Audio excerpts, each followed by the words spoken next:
Good morning students. पिछले वाले class में हम लोग इनफाइनाइट शीट पर काम कर रहे थे, सही है ना? ठीक है, उस पर कुछ और काम कर लेंगे सबसे लास्ट में।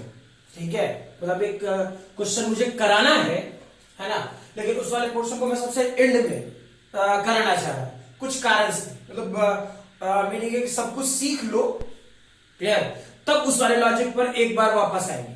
ठीक है, अभी स्टार्ट करोगे next topic, electric field due to uniformly charged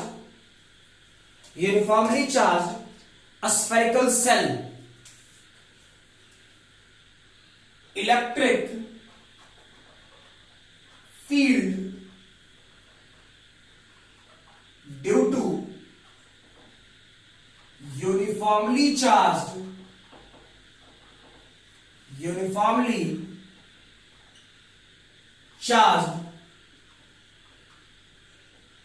a spherical cell। Clear?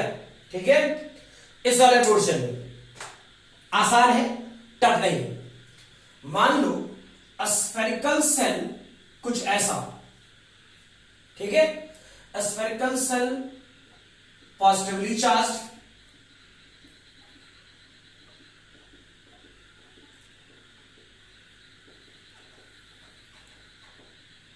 Charge Q radius are.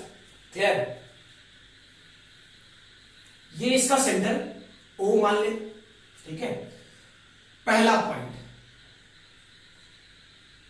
ए, दूसरा पॉइंट बी, तीसरा पॉइंट सी। क्लियर? लिखने का लाइन में सोचो, ओ सेंटर पर, ए इनसाइड। क्लियर है ये? ठीक, यानी इस स्फीयर के इनसाइड, कहने का मतलब यहां पर R less than capital R. Condition समझ में आ रहा? ठीक है, अभी ऐसा लिख रहा हूं तो हो सकता है घोष लगे, इसलिए यहां मिटा दे रहा हूं और नीचे लिखूंगा। ठीक है, क्या क्या रहा इस वाले पोर्शन में वेरीफाई करना। यह टॉपिक आसान है, इसको प्रूव करने का तरीका बहुत सारा हो सकता है। क्लियर? आप इसे गॉसेस लॉ से भी प्रूव कर सकते हो। फिर कह रहा हूं, बहुत सारे टीचर्स, बहुत सारे लोग, ठीक है, शुरुआत करते हैं इलेक्ट्रिक फील्ड को पढ़ाना गॉसेस लॉ से। क्लियर? ताकि उनके लिए चीजें आसान बन पाए। ठीक, लेकिन मैं एक चीज आपको साफ साफ हिदायत दे रहा हूं, बोर्ड का एग्जामिनेशन है, ठीक है, और बोर्ड के पेपर में आपसे 2 नंबर वाले क्वेश्चन, 3 नंबर वाले क्वेश्चन जो प्रूफ के तौर पे पूछे जाएंगे, क्लियर, वो by the help of Gauss's law होगा। क्लियर? जो जस्ट कुछ देर बाद आ जाए। समझ में आई बात? आपसे 2 या 3 नंबर के जो क्वेश्चन पूछे जाएंगे वो by the help of Gauss's law होगा, ठीक है, लेकिन जो आपसे 5 नंबर वाले डेरिवेशंस पूछे जाएंगे वो उस वाले क्वेश्चन में आपको इंटीग्रेशन और डिफरेंशिएशन आना चाहिए। क्लियर? इसमें कोई गड़बड़ ना रखें, ध्यान रखेंगे इस बात का। चलो, मैं बोल रहा हूं कहां कहां इलेक्ट्रिक फील्ड चाहिए मुझे, ए पॉइंट पे, बी पॉइंट पे और सी पॉइंट पे। यानी स्टार्ट कर केस फर्स्ट, कहां? R less than capital R, यानी कहने का मतलब इनसाइड द स्फीयर। क्लियर? तो इलेक्ट्रिक फील्ड क्या होगा? Inside electric field 0। ठीक है, केस सेकेंड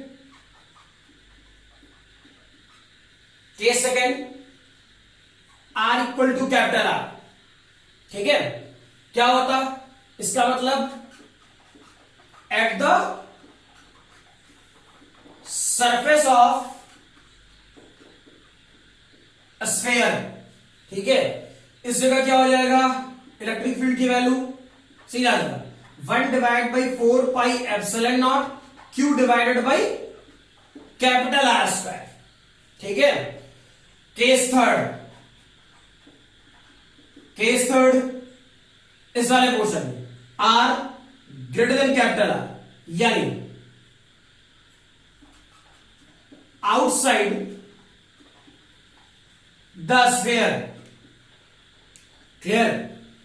इस वाले क्वेश्चन में इलेक्ट्रिक फील्ड की value 1 divide by 4 pi epsilon naught Q divided by R square. ठीक है, अब तुम ये सोच रहे हो कि मास्टर ने डायरेक्टली लिख दिया सब कुछ, प्रूफ नहीं किया जैसे पहले कर रहे थे। ठीक है, इसका भी प्रूफ दूंगा, टेंशन ना ले। क्लियर, लेकिन बाद में, अभी नहीं। अभी इसको एज इट इज याद रख, दिमाग में रखना इस बात को, क्योंकि इस वाले पोर्शन में पहले हम लोग इसका एक्सप्लेनेशन वाला पार्ट कर ले। ठीक है, रीजन ये मैं बोल दे रहा हूं, इसको नहीं डिराइव करने का। ठीक है, 12th बोर्ड में इस सेशन जैसे जैसे आगे आप बढ़ते जाओगे, जैसे जैसे आगे बढ़ते जाओगे, मैं आपको बताता जाऊंगा। ठीक है, कि कौन से पोर्शन में सीबीएसई ने इस बार 30% का सिलेबस कट डाउन किया है, क्या नहीं किया है। ठीक है, वो सारे सेक्शंस में बताता जाऊंगा। ठीक है, बहुत लोगों का ये कहना था, मैसेज किए थे कि सरसों क्या कहते हैं, इस बार 12th बोर्ड में सिलेबस थोड़ा 30% कम कर दिया, तो पहले बोर्ड पढ़ा दें। ठीक है, ऐसा कुछ ना समझे लोग। क्लियर, सीधा सीधा ये 30% सिलेबस आपके 12th बोर्ड के एग्जामिनेशन से अभी खत्म किया है ना। उसी 30% सिलेबस में ये भी एक पार्ट है। क्लियर, जिसमें स्फेरिकल सेल्स के चलते जो डेरिवेशंस वाला पार्ट है, और बोर्ड में पूछेगा क्या, डेरिवेशन। सही है ना, बोर्ड में पूछना क्या है, थ्योरेटिकल पार्ट। क्लियर, तो इस वाले पार्ट में मैं डेरिवेशंस इसलिए नहीं कर रहा, ठीक है, क्योंकि ये वाला पोर्शन बोर्ड वाले पोर्शन से इस साल, इस सेशन, क्लियर, ओमिटेड है। लेकिन आपके नीट के एग्जाम में, जेई मेन के एग्जाम में, जेई एडवांस के एग्जाम में अभी तक ऐसा कोई वर्बल कन्वर्सेशन नहीं है। ठीक है, हाँ आ जाए अगले सेशन, ठीक, तो अगले सेशन अगर जो आ जाए और उस टाइम पे ये बोले कि ये चैप्टर ना है, ठीक है, या फिर उस टाइम पे ये बात बोल दे कि ये चैप्टर है, नॉर्मल सी बात, तो तेरा गया पेपर, तो इधर ध्यान देगा नहीं। ठीक है, तो 12th वाले पेपर में मैं हर टॉपिक बताता जाऊंगा, निश्चित रहो। क्लियर, 12th वाले टॉपिक में इस सेशन ये particular part fraud derivation 12th board के लिए हटा दिया गया है अभी। क्लियर, इसलिए इस वाले पोर्शन को मैं डिराइव करने नहीं गया, सीधा सीधा लिख दो। बाद में थ्रू गॉसेस लॉ या कहीं और जब आएगा मैं इसे डिराइव भी कर दूंगा, टेंशन ना ले, डेरिवेशन तुरंत हो जाएगा। ठीक है, चलो चेक करो, इलेक्ट्रिक फील्ड इनसाइड, याद रखना, inside uniformly charge spherical shell, ठीक है, या फिर कंडक्टिंग स्फीयर, दोनों में से कुछ भी लिख सकता है। समझ में आ रहा बात? इस सेक्शन को यह भी लिखा जा सकता, कंडक्टिंग स्फीयर। ठीक है, कंडक्टिंग स्फीयर क्यों बोल रहा, ध्यान रखना, कंडक्टर की प्रॉपर्टी क्या है, चार्ज को लेकर सरफेस पे भाग जाना, ये है ना। ठीक है, कंडक्टिंग स्फीयर का मतलब क्या है, चार्ज को लेकर के सरफेस पर भाग जाना। सही, कंडक्टिंग का मतलब तो चार्ज जो भी होगा सरफेस पे होगा। क्लियर, या फिर इसे बोला जा सकता है हॉलो स्फीयर, तो चार्ज गिलास के अंदर भी खाली ही है, तो या तो यूनिफॉर्मली चार्ज स्फेरिकल सेल बोले, ठीक है, या फिर कंडक्टिंग स्फीयर बोले, या फिर हॉलो स्फीयर बोले। तीनों के लिए एक्सप्लेनेशन यही याद रखने हैं। क्लियर, इसमें कोई हड़बड़ाहट नहीं है, आसान सेक्शन है। Electric field inside 0, electric field eight the surface normal KQ/R²। अब बाहर निकल गए सी पॉइंट पर, ग्रेटर देन आउटसाइड, क्या होगा, किसी भी सिस्टम से जब आउटसाइड बाहर निकल जाओ, क्या बताए थे, वो सिस्टम आपका पॉइंट चार्ज की तरह बिहेव करेगा। क्लियर लैंग्वेज ना, कि वो सिस्टम आपके लिए पॉइंट चार्ज की तरह बिहेव करेगा। तो ये अगर जो पॉइंट चार्ज की तरह बिहेव करना शुरू किया, ठीक, तो क्या पढ़ा था, याद करना। तो अगर जो यहां पर चार्ज Q है, इस जगह R, ठीक है, और इस P पॉइंट पर इलेक्ट्रिक फील्ड, तो P पॉइंट का इलेक्ट्रिक फील्ड का फॉर्मूला तो यही था, यानी 1 divide by 4 pi epsilon naught Q divide by R²। यही बताया था ना, ठीक है, कि ये वाला पोर्शन ऐसा होगा। तो ध्यान रखना इस तीनों केसेस को, ठीक है। फिर कह रहा हूं अवॉइड मत करना, जरूरत के हिसाब से मास्टर ने थ्योरी में चेंज कर लिया है इस सेशन के हिसाब से। क्लियर, ठीक है, चलो अब देख, इसका फटाफट लिख लेना थोड़ा, ठीक है, मैं कुछ देर रुक जा रहा।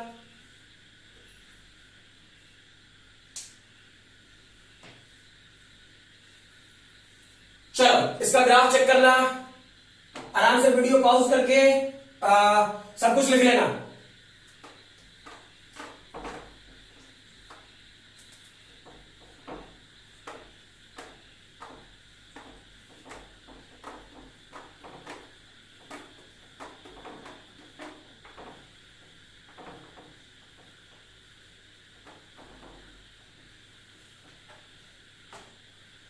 नेक्स्ट चेक करेंगे लोग ग्राफ, ये इलेक्ट्रिक फील्ड और ये वाला पार्ट आर, ठीक है। चेक करना ग्राफ क्या ऐसा है, R equal to capital R. Check करना graph electric field inside the sphere क्या जीरो था, electric field inside the sphere क्या जीरो था, तो ग्राफ कैसा यहां तक कब तक जीरो था, जब तक कि रेडियस कैपिटल आर तक नहीं पहुंच गया था, ठीक है। तो कैपिटल आर पर इलेक्ट्रिक फील्ड की वैल्यू क्या था, याद करना क्या वो वाला data 1 divided by 4 pi epsilon naught Q divided by R square था, ठीक है। उसके बाद क्या था आउटसाइड, आउटसाइड की वैल्यू क्या था, क्या ऐसा था, चेक करो। और इस वाले पोर्शन में इलेक्ट्रिक फील्ड की वैल्यू मैं लिख दे रहा हूं 1 divided by 4 pi epsilon naught क्या Q divided by R square था। चेक करो जैसे जैसे तुम दूर जाओगे इलेक्ट्रिक फील्ड की वैल्यू घटेगी, अरे आर स्क्वायर है ना, तो जैसे जैसे तुम दूर जाओगे वैसे वैसे इलेक्ट्रिक फील्ड की वैल्यू घटेगी, ठीक है, क्लियर। चलो भाई फटाफट इसका ग्राफ लिख लो और काम करना शुरू करो। चेक कर, फॉर एग्जाम्पल मैं एक स्फीयर पॉजिटिवली चार्ज दूं, फटाफट टाइम नहीं बर्बाद करना है। मैं एक स्फीयर पॉजिटिवली चार्ज दूं, क्यू रेडियस आर, ठीक है, एक जगह पी पॉइंट पर या कोई पॉइंट चल यहां चार्ज क्यू नॉट दिया, इसके सेंटर से यहां तक की दूरी स्मॉल आर है, बता फोर्स क्या होगा, बता फोर्स क्या होगा,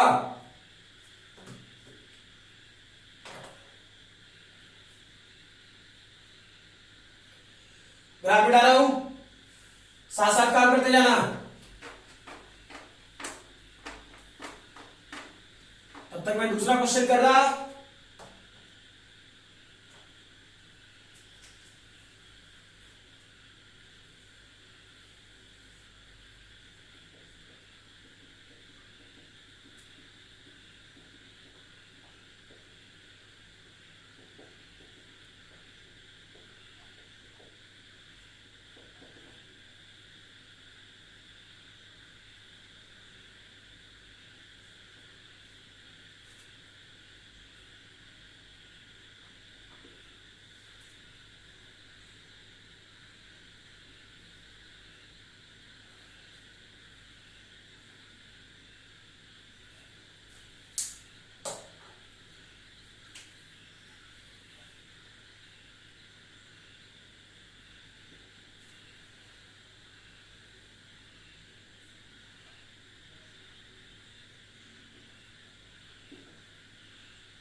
हाँ भाई बना, चेक करो इस सारे पोर्शन में क्या था भाई, और जो वेरीफाई करो क्वेश्चन को, चेक करना ये वाला पोर्शन क्यू स्फीयर, क्या ये चार्ज बाहर है, फील करो फील करो, क्या ये वाला चार्ज बाहर है, सही है ना, तो बाहर है तो इलेक्ट्रिक फील्ड यहां पे कितना होगा, चेक कर। अभी से कह outside electric field outside the sphere, यानी इस जगह पर इलेक्ट्रिक फील्ड की वैल्यू क्या थी,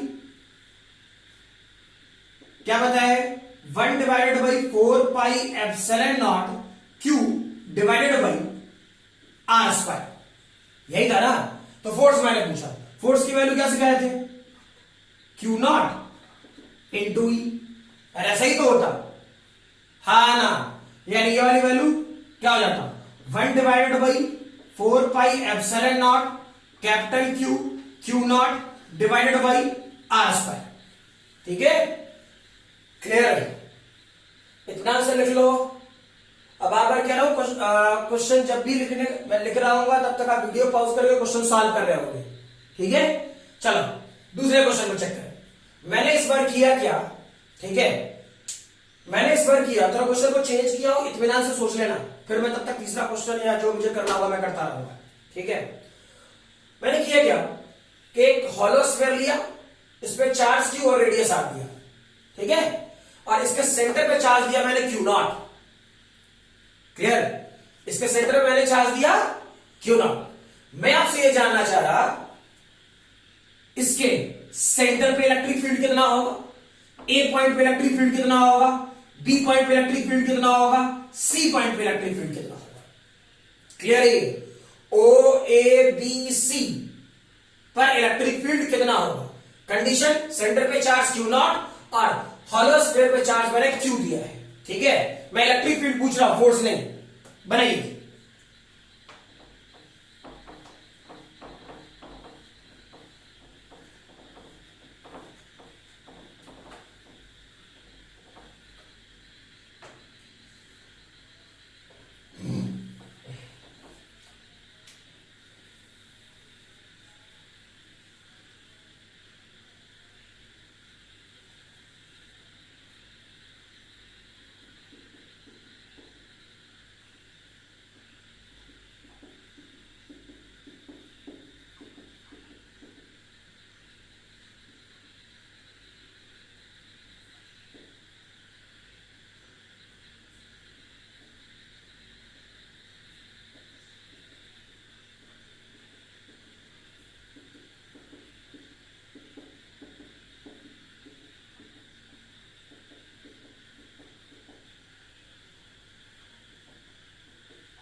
बना, चेक करो इस वाले पोर्शन में इलेक्ट्रिक फील्ड एट ओ। अच्छा, वेक्टर वाला फॉर्मूला तो नहीं भूल गए? वेक्टर वाले पोर्शन में एक फायदा है कि चेक करो, हम लोग तो लिटरली जो पढ़ रहे हैं वो पढ़ क्या रहे, और जो इत्मीनान से सोचे तो हम लोग इलेक्ट्रिक फील्ड पढ़ रहे हैं, और इलेक्ट्रिक फील्ड है क्या? Vector quantity. नॉर्मल सी बात, इलेक्ट्रिक फील्ड है क्या मेरे भाई? वेक्टर क्वांटिटी, सही है ना? तो वेक्टर क्वांटिटी जब है ही तो फिर टेंशन क्या? नॉर्मल सी बात, जब वेक्टर क्वांटिटी है तो फिर टेंशन क्या? सही है ना? ठीक, तो चेक करो क्या कर रहे होते इस वाले पार्ट में। याद करना, जब मैग्नीट्यूड में इलेक्ट्रिक फील्ड लिखते थे तो मैंने फॉर्मूला बताया था क्या? 1 divided by 4 pi epsilon naught Q divided by R square, ऐसा बताया था, ठीक है? लेकिन जब अगर जो वेक्टर क्वांटिटी में सॉल्व करना था तो 1 divided by 4 pi epsilon naught Q divided by, क्या मैंने आर क्यूब और आर वेक्टर लिखा था? ठीक, तो मैं इस वाले पार्ट में जानबूझ करके चाह रहा हूं वेक्टर क्वांटिटी में क्वेश्चन सॉल्व करने के लिए, ठीक है? उससे एक फायदा है, मैग्नीट्यूड का मैग्नीट्यूड आ जाएगा और डायरेक्शन का डायरेक्शन रहेगा, दोनों ही बात। और जो क्वेश्चन ने डायरेक्शन पूछा तो भी बढ़िया, ठीक है? क्वेश्चन ने मैग्नीट्यूड पूछा तो भी बढ़िया, ठीक है? हम सब चीज के लिए तैयार रहेंगे। तो चेक कर क्या कर रहे होते, electric field at O, electric field at O क्या हो जाता? क्यू नॉट, क्यू नॉट के चलते 0, दो चार्ज है ना, इसके चलते 0, और क्या ये वाला पॉइंट इनसाइड है? क्या ये वाला पोर्शन इनसाइड है? तो दोनों के चलते इलेक्ट्रिक फील्ड की वैल्यू क्या? 0, सही है, ठीक है? फिर चेक करो, इलेक्ट्रिक फील्ड कहां निकाले, ए पॉइंट पे। चेक करना, इसके चलते तो कुछ होगा, क्योंकि ये पॉइंट चार्ज से आर ए डिस्टेंस पर पूछ रहा है इलेक्ट्रिक फील्ड, पॉइंट चार्ज से आर ए डिस्टेंस पर पूछ रहा है इलेक्ट्रिक फील्ड। ठीक है, तो लिख रहा हूं इसके चलते इलेक्ट्रिक फील्ड, क्यू नॉट के चलते ए पॉइंट पर क्या लिखते हैं भाई, 1/4πε0। ठीक है, क्यू नॉट डिवाइडेड, देख भाई इस वाले पोर्शन में फिर से यहां समझा दे रहा हूं, क्लियर। ओ पॉइंट पे इलेक्ट्रिक फील्ड कितना, ओ पॉइंट पे इलेक्ट्रिक फील्ड इसके चलते 0 और कैपिटल क्यू के कारण भी 0, चूंकि इनसाइड था। अब इस क्यू नॉट के चलते ए पॉइंट पे कुछ तो सेपरेशन है, क्या फॉर्मूला लिखता, वेक्टर क्वांटिटी, वेक्टर में लिख रहा हूं 1/4πε0 क्यू नॉट डिवाइड बाई कितना, ओ ए वेक्टर का होल क्यूब और ओ ए वेक्टर, यही तो लिखता। ठीक है, और ओ ए वेक्टर की वैल्यू क्या है, अरे ओ ए की वैल्यू क्या है, आर ए, लिख दे 1/4πε0 Q naught divided by R A का होल क्यूब और ओ ए वेक्टर। क्लियर, इससे फायदा क्या हुआ, इस पॉइंट पे इलेक्ट्रिक फील्ड का डायरेक्शन किधर, इस पॉइंट पे इलेक्ट्रिक फील्ड का डायरेक्शन किधर, इधर, इलेक्ट्रिक फील्ड एट ए का डायरेक्शन इधर। समझ में आई बात। ठीक है, अब वैसे ही सोचो बी पॉइंट पे, जब बी पॉइंट पे काम करना शुरू करेगा, इत्मीनान से चेक करना, इस क्यू नॉट पॉइंट चार्ज के कारण बी पर तो इलेक्ट्रिक फील्ड होगा ही होगा। ठीक है, वो कितना होता, चेक करना, 1/4πε0 क्यू नॉट। ठीक है, जैसे ये वाला पोर्शन लिखो, यहां से यहां तक का सेपरेशन क्या, आरबी, आरबी का होल क्यूब और डायरेक्शन क्या, ओबी वेक्टर। ठीक, प्लस चेक करो, क्या ये क्यू कैपिटल, ये कैपिटल क्यू बी सरफेस पर है, कैपिटल क्यू क्या बी सरफेस पे, सरफेस का फॉर्मूला क्या, 1/4πε0 क्यू डिवाइडेड बाई क्या लिखता, वेक्टर फॉरवर्ड आर क्यू और ओ बी वेक्टर। ठीक, यानी फाइनल सॉल्यूशन क्या होता, चेक करो, ईबी की वैल्यू क्या लिख रहा होता, 1/4πε0। ठीक है, इस वाले पोर्शन में Q naught divided by R B की वैल्यू क्या, आर के बराबर ही, तो आर क्यू सही है, प्लस 1/4πε0। क्लियर, ये वाला पोर्शन क्या था, Q divided by R Q. ठीक है, और पूरे पार्ट का वेक्टर है ओबी के डायरेक्शन। ठीक है, अब तो जोड़े घटाव है ना। क्लियर, ऐसा क्वेश्चन जेई मेन और नीट में खूब पूछा जाता है। ठीक है, एडवांस में क्या पूछेगा बाद में बताऊंगा थोड़ी देर बाद। क्लियर, कि वहां तक और जो पहुंच जाते हैं आज वाले क्लास में तो पक्का। ठीक है, ये सेक्शन है, क्लियर है ये। अब वैसे ही सी पॉइंट का सोच, चलो सी पॉइंट का यहां लिख रहा हूं, मैंने वही करा सी पॉइंट का, चेक कर C point, electric field C point का।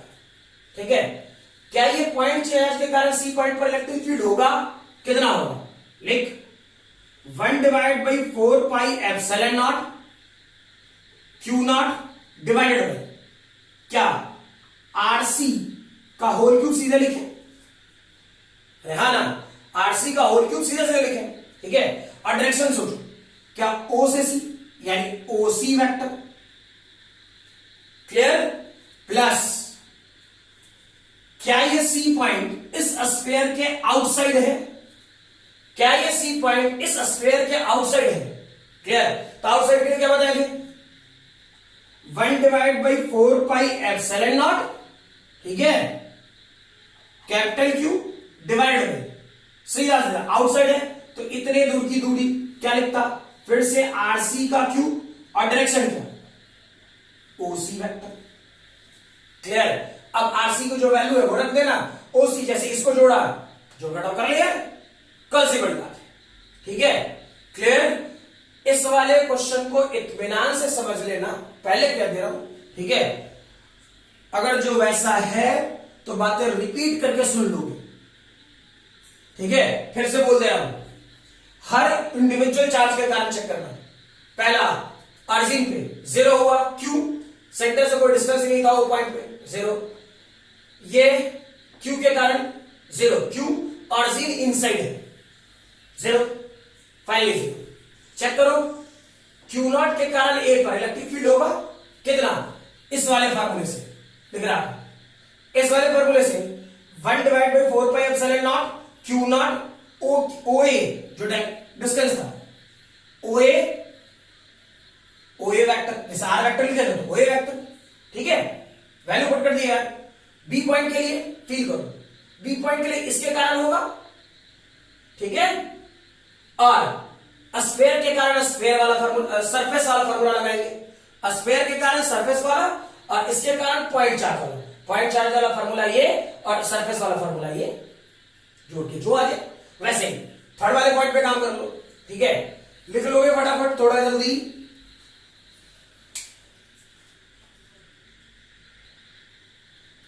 नेक्स्ट चक्कर क्या कर रहा होता, वैसे ही इस वाले पोर्शन में क्या दिया, इस बार सेंटर पे चार्ज मैंने नहीं दिया है, ठीक है। सेंटर में मैंने चार्ज नहीं दिया। अब क्या दिया, इस स्फीयर पर और इस स्फीयर पर चार्ज Q1 और Q2। मैं आपसे इलेक्ट्रिक फील्ड कहां कहां जानना चाह रहा, O पर, A पर, B पर, C पर, D पर, E पर बात कर। जैसे इसका लिखा वैसे उसका लिख लेगा। याद रखना वेक्टर फॉर्मेट में लिखोगे तो कुछ नहीं छूटेगा, ठीक है। आपको डायरेक्शन भी लिखने आएगा और मैग्नीट्यूड भी, क्लियर ना, ठीक है। तो चेक कर, इस वाले पोर्शन में क्या कर रहे होते हम लोग। अब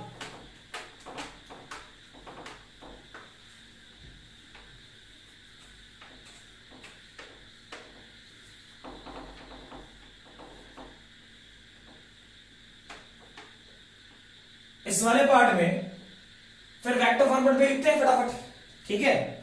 चेक कर दो, इलेक्ट्रिक फील्ड निकाल के ओपर, इलेक्ट्रिक फील्ड ओपर। क्या ये पॉइंट Q1 चार्ज के कारण इनसाइड है? चेक करो, Q1 चार्ज के कारण इनसाइड तो इलेक्ट्रिक फील्ड 0। क्या ये Q2 चार्ज के कारण भी इनसाइड है तो इलेक्ट्रिक फील्ड 0। यानी सेंटर पे इलेक्ट्रिक फील्ड कितना? 0, ठीक है। वैसे ही सोचो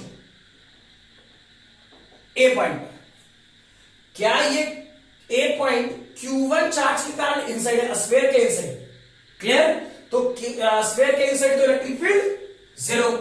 फिर चेक करो, क्या ये Q2 स्फीयर के कारण भी इनसाइड है तो इलेक्ट्रिक फील्ड 0, यानी फाइनली 0, क्लियर। फिर चेक करो बी पॉइंट पे, बी पॉइंट पे क्या Q1 चार्ज बी पॉइंट पे स्फीयर के सरफेस पर है? Q1 चार्ज बी पॉइंट पर स्फीयर के सरफेस पर है, क्या लिखता? बी पॉइंट का इलेक्ट्रिक फील्ड वेक्टर में 1/4πε0 चार्ज कितना? Q1, ठीक है। आरबी का होल क्यू, ठीक है। और डायरेक्शन क्या ओबी वेक्टर लिखे? अरे हाँ ना, अच्छा ये तो Q1 के कारण हुआ। क्या Q2 चार्ज के लिए बी पॉइंट इनसाइड है? Q2 चार्ज के लिए क्या बी पॉइंट इनसाइड है? तो inside electric field 0, clear. Electric field 0, यानी फाइनल सॉल्यूशन क्या हो गया? 1/4πε0 Q1 डिवाइडेड बाई आरबी की वैल्यू R1 के बराबर है ओबी वेक्टर, ठीक। फिर से चेक करो, वैसे ही सी पॉइंट, सी पॉइंट क्या Q1 स्फीयर यानी Q1 चार्ज के आउटसाइड है? सी पॉइंट क्या Q1 चार्ज के कारण आउटसाइड है? क्या लिखता?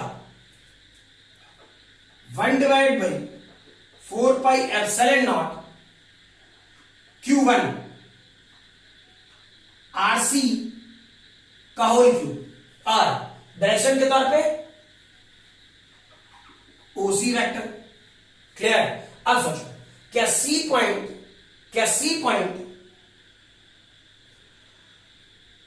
Q2 स्फीयर के इनसाइड है? सी पॉइंट क्या Q2 स्फीयर के इनसाइड है? इनसाइड। Electric field zero. अरे हाँ ना, ठीक है। अब सिंप्लीफाई करके लिख ले, क्या हो जाता? 1/4πε0 Q1 डिवाइडेड बाई, क्या कर रहे होते भाई, सोच के बता।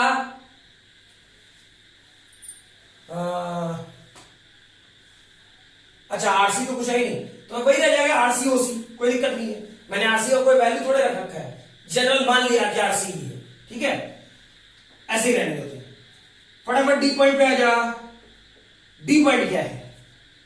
डी पॉइंट क्या Q1 स्क्वायर के कारण बाहर है? लिखते हैं, क्या लिखते हैं? 1/4πε0 Q1 कहां है भाई? RDQ। क्लियर? और क्या ये वाला पोर्शन ओडी वेक्टर? सोच ले, क्लियर है ये? फर्दर सोचो, क्या Q2 चार्ज डी पॉइंट के लिए सरफेस पर है? Q2 चार्ज क्या बड़े वाले स्फीयर के सरफेस पर डी पॉइंट, ठीक है। तो सरफेस के लिए क्या फॉर्मूला? 1/4πε0 चार्ज क्या? Q2 कहां पर है? R2 square. डायरेक्शन क्या? OD। यानी फाइनली चेक करो, क्या लिख सकता था? 1/4πε0, ठीक है, Q1। RD किसके बराबर? R2 के बराबर। लिख दे यहां, R3 है भाई, R2 का whole cube plus 1/4πε0 Q2 divide by R2 cube OD vector. Clear है ये? ठीक है। सिमिलरली ई पॉइंट के लिए सोचो, और लास्ट इलेक्ट्रिक फील्ड एट ई पॉइंट, क्या ये दोनों ही स्फीयर से आउटसाइड है? सोच लो, सही है ना? क्या ये दोनों ही स्फीयर से आउटसाइड है? बिल्कुल है। यानी Q1 चार्ज के कारण बाहर 1/4πε0 Q1 RE का whole cube OE vector plus इसके चलते भी आउटसाइड है 1/4πε0 Q2 और RE वेक्टर का whole cube OE vector. Clear है ये? ठीक है, फटाफट लिखोगे इसे।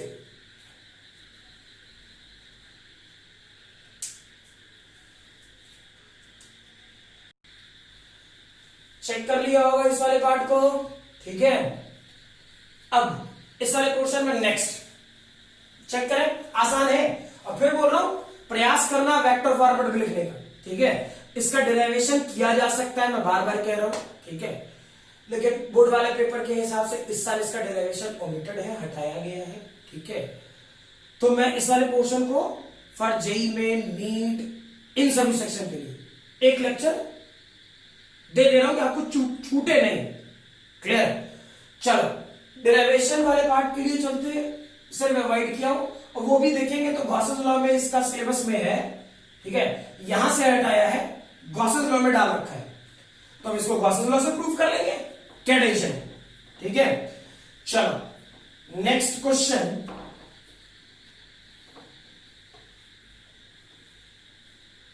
वेरीफाई करना आसान है वो भी।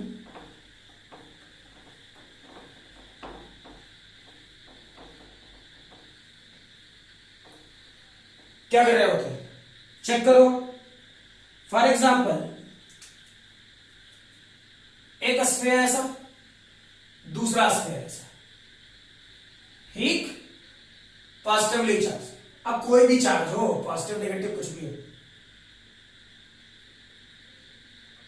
अच्छा तो लोग गड़बड़ करेगा, कर सकता है, पूरा उम्मीद है आप लोग से गड़बड़ कर सकते हैं, करा ही देता हूं, वो भी क्वेश्चन करा ही देगा, ऐसे वो कॉन्सेप्ट दे चुका हूं, पहले अब ये कर ले। इसका centre to centre distance r है, स्मॉल r, ठीक, तो आपसे पूछूं फोर्स क्या होगा, centre to centre distance small R, तो फोर्स क्या होगा। ठीक, तो चेक करो, इस चार्ज के कारण ये पर्टिकुलर चार्ज तो आउटसाइड है, तो इसके कारण इलेक्ट्रिक फील्ड आउटसाइड वाला, या फिर इसके कारण इस पर आउटसाइड वाला, तो नॉर्मल फॉर्मूला। इलेक्ट्रोस्टैट किसके लिए वैलिड है, इलेक्ट्रोस्टैट किसके लिए वैलिड है, पॉइंट चार्ज के लिए। क्लियर, और सिस्टम से जैसे ही बाहर निकल गया तो सिस्टम कैसा दिखेगा, पॉइंट चार्ज की तरह, अभी तक तो यही यूज कर रहे हैं। ठीक, तो इसका सीधा सा फोर्स की वैल्यू क्या हो जाएगा भाई, 1/4πε0 capital Q1 capital Q2 R square. बात खत्म, कौन सा बड़ा क्वेश्चन था। ठीक है, हाँ, जो मैं क्वेश्चन तुम लोग से पूछना चाह रहा था, मतलब लगता है कि तुम लोग गड़बड़ कर देगा। ये स्फीयर लेते हैं हम लोग, ठीक है, पॉजिटिवली चार्ज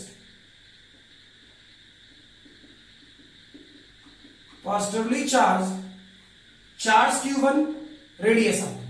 सिमिलरली दूसरा एक कंसेंट्रिक स्फीयर लेते हैं, जैसा पिछला वाला क्वेश्चन कराया था।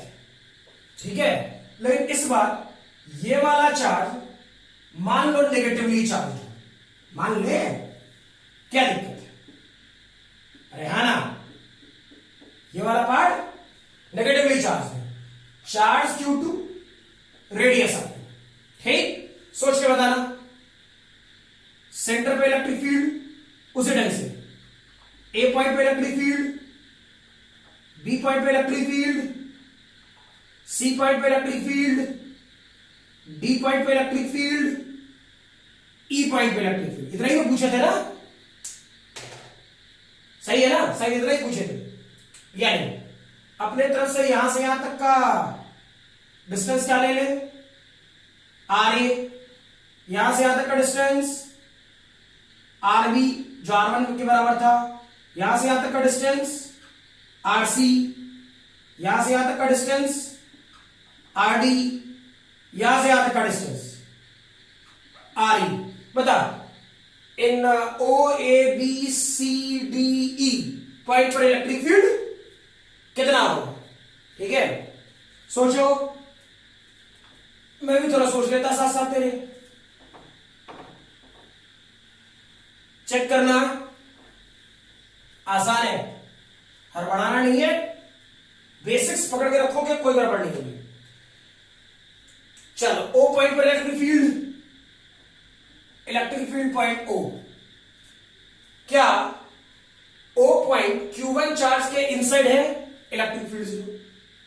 ठीक, क्या ओ पॉइंट Q2 चार्ज के इनसाइड है, 0, यानी final electric field 0। Electric field A point का चेक करो मेरे भाई, क्या Q1 चार्ज के कारण ए पॉइंट इनसाइड है, इलेक्ट्रिक फील्ड 0। क्या Q2 चार्ज के कारण ए पॉइंट इनसाइड है, इलेक्ट्रिक फील्ड 0। सही है ना। चल, फिर इलेक्ट्रिक फील्ड बी पॉइंट का करें, फील करो, क्या Q1 चार्ज बी पॉइंट पर सरफेस पर है और चार्ज पॉजिटिव है, सरफेस पे है और चार्ज पॉजिटिव है, पॉजिटिव पॉजिटिव रिपेल करेगा। ठीक, तो क्या याद करो, 1/4πε0 चार्ज Q1, सेपरेशन क्या, आरबी का होल क्यूब और ओबी वेक्टर। ठीक, क्लियर। क्या बी पॉइंट Q2 चार्ज के कारण इनसाइड है, 0। फील करो, फाइनल सॉल्यूशन 1/4πε0 Q1 आरबी को शायद ऑलरेडी क्वेश्चन में दे रखा है कितना, R1 लिख दे, R1 का होल क्यूब ओबी वेक्टर, यही तो होता। इलेक्ट्रिक फील्ड सी पॉइंट का सोचो, ए स्क्वायर के कारण क्या सी पॉइंट आउटसाइड है, लिखो जो फॉर्मूला बताए थे, 1/4πε0। ठीक है, charge Q1 divide by RC का होल क्यूब और सेंटर से ओसी वेक्टर। क्या सी पॉइंट Q2 चार्ज के कारण इनसाइड है? Electric field 0। अब जोड़ घटाव कर लिए, कल से बड़ी बात है। डी पॉइंट के लिए यहां से खेल शुरू होता है। यहां तक तो सारी चीजें जो पिछले वाला जो क्वेश्चन बताया था सेम था, ठीक है। यहां से चीजें ध्यान रखना, क्या होगा फील करना। Q1 चार्ज के कारण, Q1 चार्ज स्फीयर के कारण क्या डी पॉइंट आउटसाइड है? देखो इलेक्ट्रिक क्या होता है मेरे भाई, 1 divide by 4 pi epsilon naught Q1 divided by RD का होल क्यूब OD वेक्टर, ठीक। क्या Q2 चार्ज के कारण ये डी पॉइंट सरफेस पर है? Q2 चार्ज के कारण क्या ये डी पॉइंट सरफेस पर है? क्लियर। तो सरफेस का इलेक्ट्रिक फील्ड फॉर्मूला जानते हैं, Q बाई आर स्क्वायर होता है, तो ये 1 divide by 4 pi epsilon naught Q divide by R square, ठीक। लेकिन चार्ज नेगेटिव है भाई, अरे हाँ ना, Q2 का चार्ज नेगेटिव है। तो चेक करो, जहां इलेक्ट्रिक फील्ड लेते थे वहां क्या करते थे, जहां इलेक्ट्रिक फील्ड निकालना रहता वहां पे 1 कूलम चार्ज खुद से मान लेते थे। बता रखिए, जहां पे इलेक्ट्रिक फील्ड निकालना होता था वहां पर 1 कूलम चार्ज खुद से मान लेते थे। भाई ये पॉजिटिव, पहले बात तो पॉजिटिव पॉजिटिव क्या करता, रिपेल करता। अरे फील करो, पॉजिटिव पॉजिटिव रिपेल करता। लेकिन अब तो आ गया नेगेटिव, अरे आ गया नेगेटिव, और यहां पे 1 कूलम, तो नेगेटिव पॉजिटिव अट्रैक्ट ना करेगा तो एक पार्ट रिपेल करेगा। इस Q1 चार्ज के कारण रिपेल करेगा। क्या जो बोले समझ में आ रहा है? Q1 चार्ज के कारण रिपेल करेगा और Q2 चार्ज के कारण उसे अट्रैक्ट करेगा और अपोजिट डायरेक्शन में करेगा। तो अपोजिट डायरेक्शन में करेगा तो क्या लिखूंगा, -1 divide by 4 pi epsilon not charge Q2 divide by फिर से RD का क्यूब और OD वेक्टर, ठीक है। अगर जो यहां प्लस लिखेगा ना, इसे जो प्लस लिखा होगा कहीं मिल जाए तो ध्यान देना, यहां पे DO होगा, डायरेक्शन बदल जाएगा O से D की तरफ, और यहां अगर जो प्लस हो गया मान लो कहीं लिखा हुआ मिल जाए, सही है ना, मान लो ऑप्शन परेशान करने की जरूरत है, यहां OD यहां D है, तो यहां D होगा तो यहां प्लस होगा, ठीक। नॉर्मल वेक्टर वाला प्रॉपर्टी। अब RD का वैल्यू पता है R2 पुट कर दे। वैसे ही E पॉइंट का इलेक्ट्रिक फील्ड चेक करो मेरे भाई, क्या होगा, 1 divide by 4 pi epsilon naught Q1 charge के कारण E पॉइंट क्या आउटसाइड है, आउटसाइड के लिए क्या लिखता, Q1 RE का whole cube OE vector. Similarly अब सोचो, ये पॉजिटिव था तो पॉजिटिव पॉजिटिव रिपेल करता, जहां इलेक्ट्रिक फील्ड निकालना है वहां 1 कूलम, ठीक। तो ये पॉजिटिव और ये पॉजिटिव रिपेल करता, लेकिन दूसरा चार्ज क्या है, नेगेटिव, अट्रैक्ट करेगा, ठीक है। अट्रैक्ट करेगा तो अपोजिट डायरेक्शन, यानी क्या लिख लेते हैं, -1 divide by 4 pi epsilon not Q2 RE का होल क्यूब और OE वेक्टर, जोड़ घटाव कर लो, क्लियर ना, ठीक है। लिखो इसे जल्दी,